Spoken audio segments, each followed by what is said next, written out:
대림절 첫 번째 주일입니다. 강단을 보시면 보라색 강단보가 있고 초가 있습니다. 첫 번째 초가 켜지게 되었습니다.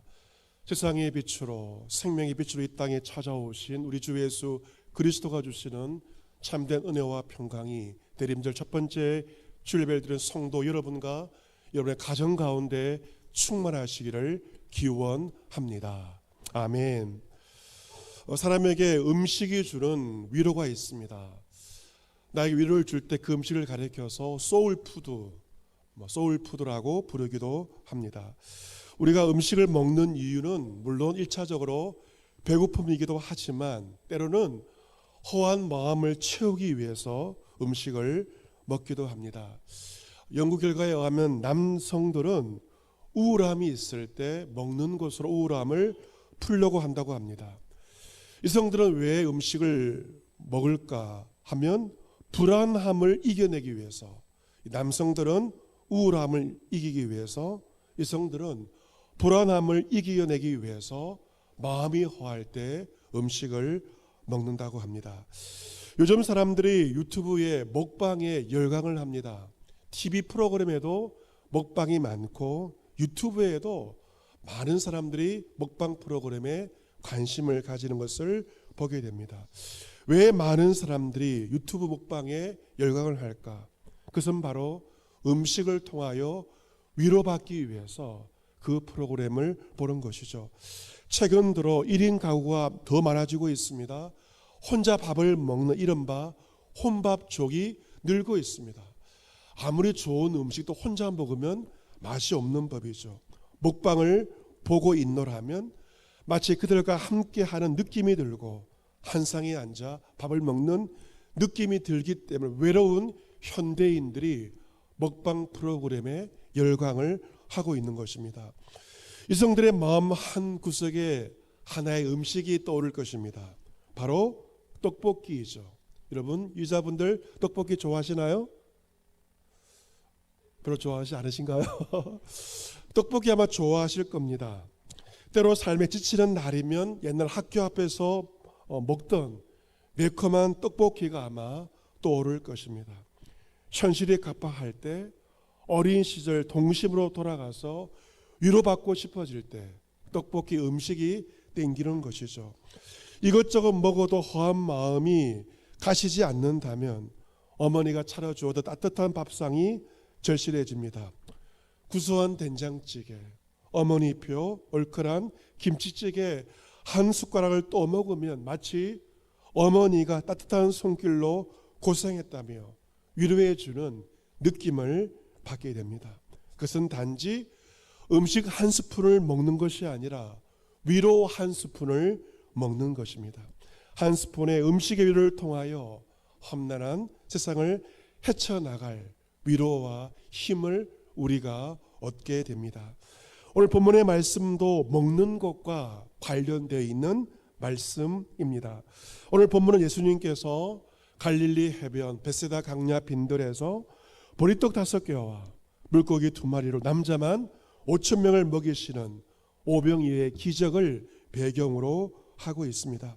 예수님은 5개의 보리떡을 가져 축사하신 후에 앉아있는 자들에게 나누어 주시고 2마리의 물고기도 그렇게 그들의 소원대로 먹게 하십니다. 한 아이가 가져온 작은 보리떡 5개, 물고기 2마리, 너무도 작은 양이었지만 그것이 주의 손에 들려지고 주님께서 축복하시고 감사하자 남자만 5,000명이 넘는 사람들이 먹는 놀라운 기적이 빈들에서 일어났습니다. 그들은 소원대로 먹습니다. 배불리 먹습니다. 그야말로 무한리필의 원조가 바로 예수님이시죠. 그 빈들에 모인 수많은 사람들은 배를 두드리면서 그 음식을 먹게 됩니다. 그들이 배부른 다음 예수님 제자들에게 이르십니다. 남은 조각을 거두어라. 버리는 것이 없게 하라. 예수님의 말씀입니다. 음식은 너무나도 소중한 것이죠. 우리 교회에서 식사를 할 때 이 말씀을 기억해야 됩니다. 남은 조각을 거두고 버리는 것이 없게 하라. 이 음식이 너무도 소중한 것이기에 주님께서 이렇게 명령하신 것입니다. 이에 거두니 보리떡 5개로 먹고 남은 조각 12바구니에 찼습니다. 여러분, 그 다 먹고도 남은 조각 12바구니에 찼다는 것은 무엇을 의미합니까? 주님의 기적은 모자람이 없습니다. 차고 넘치는 것이죠. 주님은 다 배불리 먹고 12광주리가 남는 그러한 기적을 그 베세다 빈들에서 행하신 것입니다. 갈릴리 해변 광야에 모였던 배고프고 가난한 그 갈릴리 사람들은 예수님이 자신들의 이 민생고를 해결해 주셨기에 그들의 임금으로 왕으로 삼으려고 합니다. 하지만 예수 백성들의 모든 요구를 다 뿌리치시고 혼자 기도하시기 위해서 산으로 가십니다. 그 다음 날 사람들은 갈릴리 바다를 건너 예수님을 찾아오십니다. 예수님은 자신을 찾아온 사람들에게 말씀하십니다. 너희가 나를 찾는 것은 표적을 본 까닭이 아니라 떡을 먹고 배부른 까닭이로다. 예수님은 그 무리들이 자신을 찾아온 이유를 아셨습니다. 그들은 신령한 표적을 본 것이 아니라 그냥 떡을 먹고 배가 불렀기 때문에 더 많은 그 먹을 것을 찾기 위해 예수님을 찾아왔던 것입니다. 그렇다면 예수님께서 어떤 표적을 그들에게 알려주시기를 원하셨던 것일까요? 여러분, 요한복음 6장 35절 말씀, 6장 35절 말씀 우리 한 목소리로 우리 함께 봉독하도록 하겠습니다. 6장 35절 같이 읽습니다. 시작. 예수께서 이르시되 나는 생명의 떡이니 내게 오른 자는 결코 줄이지 아니할 터이요 나를 믿는 자는 영원히 목마르지 아니하리라. 아멘. 왜 예수님께서 그 오병이의 기적을 행하셨는가? 배고픈 사람들 배를 채워주기 위해서만 이 기적을 행하신 것이 아닙니다. 예수님이 누구신지를 알려주시기 위하여 이 기적을 행하신 것입니다. 예수님의 자기 계시죠. 예수님은 자신에 대해서 이렇게 계시하십니다. 나는 무엇이다? 생명의 떡이다 라고 말씀하십니다. 같이 볼까요? 나는 생명의 떡이다. 할렐루야. 아멘. 예수님의 자기 계시가 요한복음에 많이 나오는데 첫 번째가 무엇인가? 나는 생명의 떡이다 라고 예수님께서 자신을 계시하십니다. 나에게 오는 자 결코 줄이지 아니할 것이다. 나를 믿는 자 영원히 목마르지 않고 배고프지 않을 것을 생명의 떡 예수님께서 말씀하십니다. 또한 51절 말씀도 우리 같이 한번 읽어보도록 하겠습니다. 51절 다시 한번 같이 한번 읽습니다. 시작. 나는 하늘에서 내려온 살아있는 떡이니 사람이 이 떡을 먹으면 영생하리라. 내가 줄 떡은 곧 세상의 생명을 위한 내 살이지라 하시니라. 아멘. 주님은 말씀하십니다. 나는 하늘에서 내려온 살아있는 떡이다. 그리고 이 떡을 먹으면 내가 살아있는 떡인데 이 떡을 먹으면 무엇하리라? 영생하리라 라고 말씀을 하시면서 내가 줄 떡은 바로 세상의 생명을 위한 나의 살이다 라고 말씀을 하십니다. 여러분, 사람이 음식을 먹는다는 것은 음식 입장에서 본다면 먹힘을 당하는 것입니다. 떡을 먹는다면 그 떡은 죽임을 당하는 것입니다. 떡이 죽음을 통해 사람은 힘을 얻고 생명을 유지하는 것이죠. 요즘에 김장철이지 않습니까? 김장철 배추 입장에서 보면요, 배추는 몇 번 죽습니다. 밭에서 칼에 의해서 잘림을 당함으로 죽습니다. 그 다음 무엇으로 죽습니까? 소금에 의해서 절임을 당합니다. 그 뻣뻣하던 그 배추가 소금에 의해서 절임을 당하여 죽게 되죠. 또 어떤 죽을 맞이합니까? 고추장, 양념, 젓갈, 그 강력한 양념 재료에 의해서 몇 번의 죽음을 거쳐야만 맛이 있는 김장이 되는 것이고, 우리는 그 김치를 먹고 겨울을 나고 생명을 유지하며 건강을 유지하는 것이죠. 배추가 몇 번의 죽음을 겪어야만 그 음식을 통하여 사람은 생명을 유지하게 되는 것입니다. 우리가 음식물의 죽음을 통하여 힘을 얻고 생명을 얻는 것처럼 예수님은 세상의 생명을 위하여 자신의 살을, 목숨을 주실 것을 말씀하십니다. 살을 주신다 예수님의 죽음을 암시하죠. 예수님의 죽음을 통하여 세상은 생명을 얻고 예수 그리스도를 믿는 자는 영생을 얻는 것입니다. 영생을 얻는 것은 예수 그리스도의 고귀한 희생이 뒷받침되었기에 우리가 예수님을 믿음으로 영생을 얻는 것입니다. 53절 말씀에도 예수께서 이르시되 내가 진실로 진실로 너에게 이르노니 인자의 살을 먹지 아니하고 인자의 피를 마시지 아니하면 너희 속에 생명이 없느니라. 54절 내 살을 먹고 내 피를 마시는 자 영생을 가졌고 마지막 날에 내가 그를 다시 살리리니 내 살은 참된 양식이요 내 피는 참된 음료로다 말씀하십니다. 마트와 편의점에 가보면 먹을 것 마실 것이 얼마나 많은지 모릅니다. 그리고 이 코로나로 말미암아 밀키트까지 생겨서 간편하게 조리해서 음식을 만들 수도 있습니다. 하지만 그 먹거리와 마실거리 가운데 우리 몸에 해로운 것들도 참 많이 있습니다. 그리고 우리가 좋은 음식을 먹는다 하더라도 좋은 음식을 먹어도 만족함이 없습니다. 이제 12월 달 이 서울의 특급 호텔 뷔페에는 그 음식값이 어마어마해도 이미 예약이 찼다고 합니다. 좋은 음식을 먹고 만남을 가지려고 하지만 막상 좋은 음식을 먹고 나도 먹을 때뿐이지 사실 만족함이 없는 것입니다. 그런데 예수님은 오늘 말씀을 통하여서 참된 양식이 있다. 그리고 참된 음료가 있다고 말씀하시죠.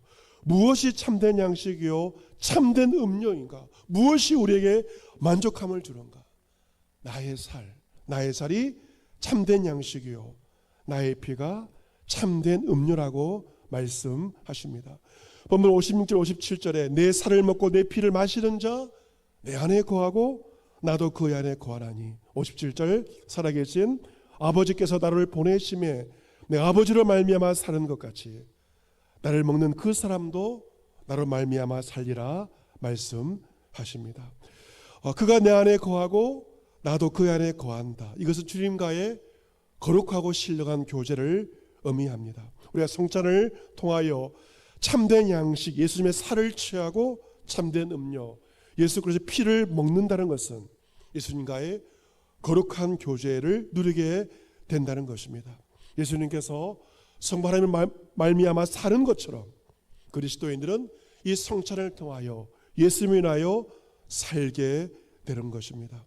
58절 말씀에 결론적으로 예수님께서 말씀하십니다. 이것은 하늘에서 내려온 떡이니 수상들이 먹고도 죽은 그것과 같지 아니하여 이 떡을 먹는 자는 영원히 살리라.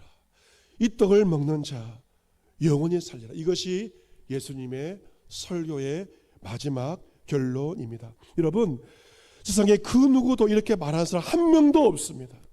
오직 하늘로부터 내려오신 생명의 떡이며 하나님의 아들이신 예수님께서 말씀하십니다. 나의 살을 먹는 자 나의 피를 마시는 자 영원히 살리라.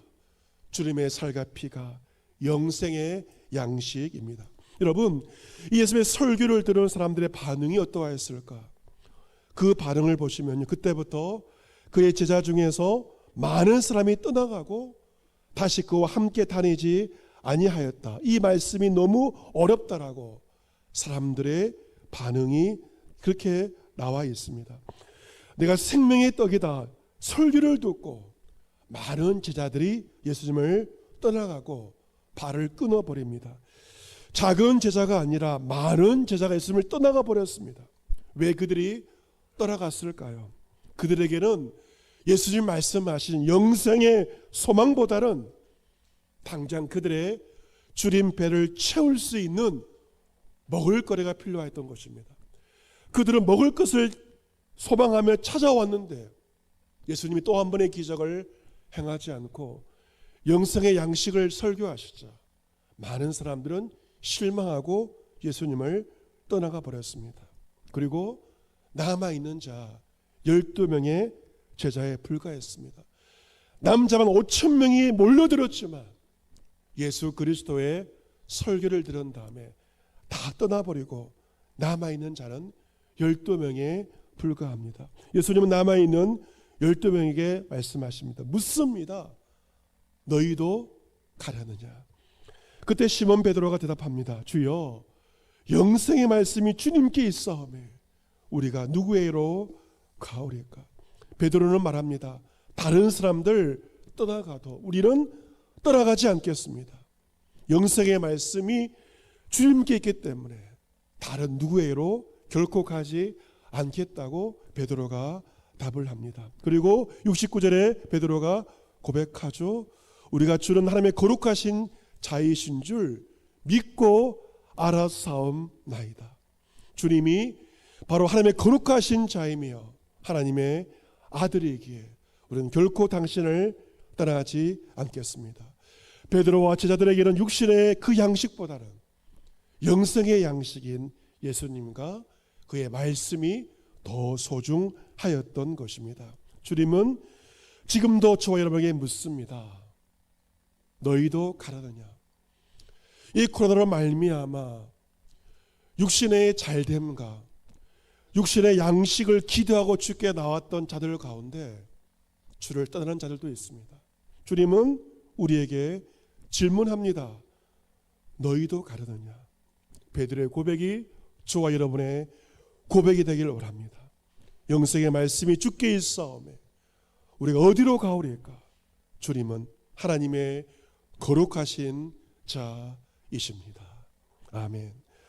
사랑하는 성도 여러분, 예수님은 죽을 수밖에 없는 우리에게 영원한 생명을 주시기 위하여 하늘에서 내려오신 생명의 떡이십니다. 오늘 성찬주일로서 이 성찬에서 이 떡을 취하는 것은 그리스도의 살을 먹는 것이며 포도주 잔을 마시는 것은 그가 흘린 피를 마시는 것입니다. 성찬의 떡과 잔을 통하여 주님의 살과 피에 참여하는 것입니다. 여러분은 어떤 마음가짐으로 성찬의 자리에 나오셨습니까? 2세기 초 안디옥 교회 감독 이그나티우스는 교회 핍박 시기에 순교를 당해야만 했습니다. 그는 순교를 하기 위해서 로마를 향해서 가야만 했습니다. 배를 타고 안디옥에서 로마를 향해 가면서 죽음 앞에서 이렇게 말하였습니다. 저는 하나님의 떡 예수 그리스도의 살을 원합니다. 그분은 다윗의 씨인데 저는 그분의 피 썩지 않는 사랑을 마시기를 원합니다. 이 고백을 하면서 배를 타고 로마로 갔다고 합니다. 이그나티우스 감독은 죽음을 앞두고 두려워하지 않았습니다. 영생의 음료와 양식인 예수 그리스도의 살과 피를 오히려 더 간절히 원하였던 것입니다. 그의 피와 그의 살은 썩지 않는 나를 향한 영원한 주의 사랑을 의미합니다. 오늘의 성찬, 주님이 우리에게 은혜로 주시는 선물로 주시는 너무도 귀한 생명의 식탁, 생명의 밥상에 우리가 둘러앉아 있습니다. 영원한 생명을 주시기 위해 그의 살과 피 한 방울을 쏟아주신 주의 사랑을 기억하시고 그 사랑을 간절히 사모하는 저와 여러분이 되기를 원합니다. 주님께서 이 성찬을 지정하신 목적은 바로 나를 기념하라. 자신을 기념하기 위해서 주님은 성찬을 우리에게 제정하시고 우리는 그 명령에 따라 성찬에 참여하고 있습니다. 며칠 전 저는 콩나물국을 먹게 되었는데 그 음식을 먹으면서 어렸을 때 제가 감기에 걸렸을 때마다 어머니가 끓여주신 푹 끓은 그 고춧가루를 듬뿍 넣은 어머니의 그 콩나물국을 기억하게 되었습니다. 어머니가 해준 음식을 통하여 어머니의 사랑을 기억하는 것처럼 주님이 제정하신 이 성찬을 통하여 우리는 주 예수 그리스도의 사랑을 기억하며 그 사랑을 간절히 사모해야 할 것입니다. 오늘은 교회력으로 2023년 새로운 한 해가 시작되는 주간입니다. 교회력으로 새로운 한 해가 시작되는 첫 주일입니다. 여러분, 이 성찬의 은총을 가지고 새로운 2023년도 한 해를 믿음으로 달려가시기를 바랍니다. 덴마크 철학자 키에르케고르는 그의 기독교 강화에서 우리가 성찬대를 떠나도 성찬대가 우리를 따라다닌다고는 유명한 말을 남겼습니다. 성찬의 은혜를 힘입고 주님이 여러분 안에, 여러분 주님 안에 거하시는 신령한 교제가 한 해 동안 날마다 있기를 바랍니다. 주님의 이 성찬은 우리의 허한 마음과 영혼과 육신의 참된 위로와 치유를 주십니다. 고달픈 인생길이지만 성찬을 통하여 주시는 주님의 위로로 말미암아 날마다 새 힘을 얻어서 영생의 소망 가운데 믿음으로 승리하는 이런 모두가 될 수 있기를 생명의 떡으로 우리에게 찾아오신 구주 예수 그리스도의 이름으로 축복합니다. 아멘.